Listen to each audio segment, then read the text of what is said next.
Hello everyone and welcome to this video, where I'll try to explain why I decided to purchase my first Canon RF lens, the 35mm f1.8. If you are trying to get into the Canon RF system, this video may help you decide on your first RF lens.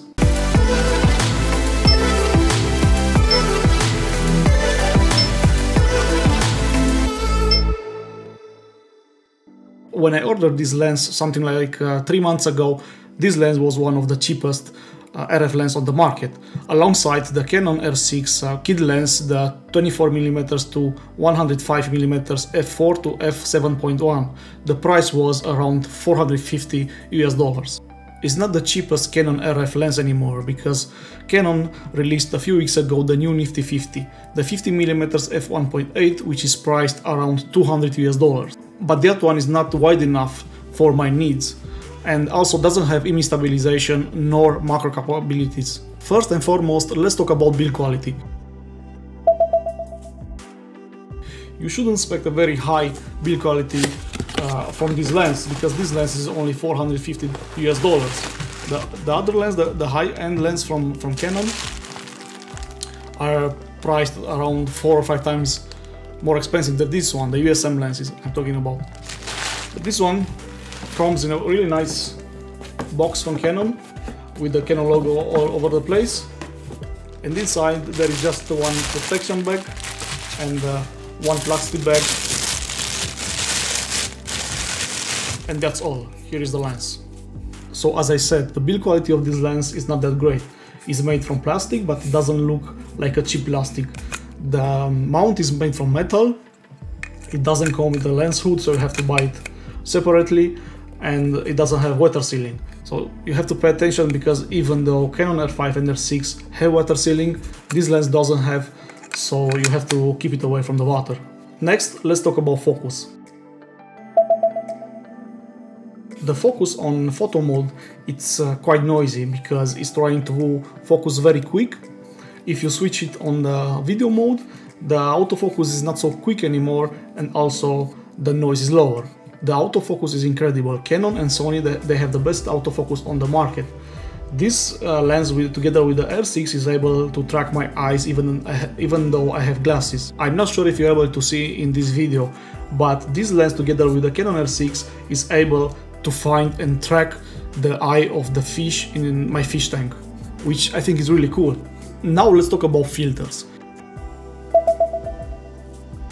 The filter size on this lens is 52mm. It's the same filter, or it's the same size that I'm using for the Canon M50 on this lens, the Canon EFM lens 55 to 200mm. So I'm quite happy that I'm able to use the same filters on both lenses and on both systems. Right now I already have an UV filter on this one, and I'm using it as a protection filter.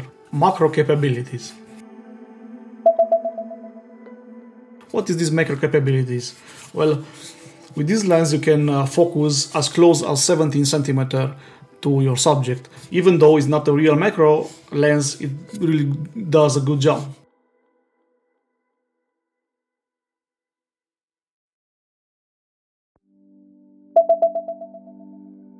This lens is quite small and light. It has only 305 grams, but also produces very sharp images and very nice bokeh. I very rarely shot with this lens wide open at f1.8, because it's not so sharp, and also because it has a bit of vignette. Just in low light situations, then it's okay.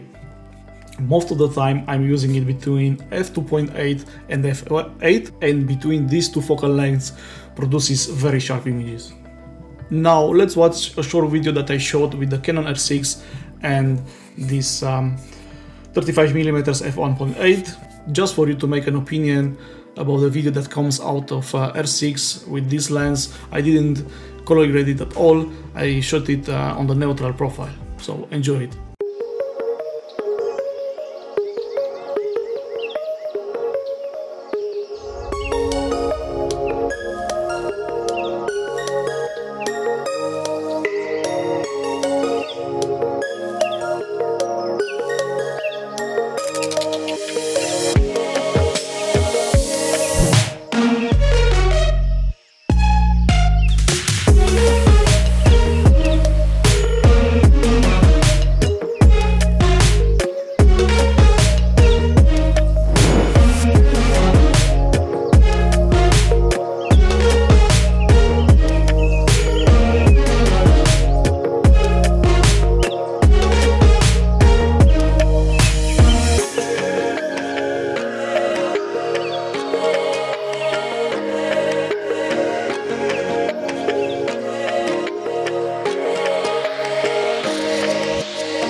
This lens has two rings.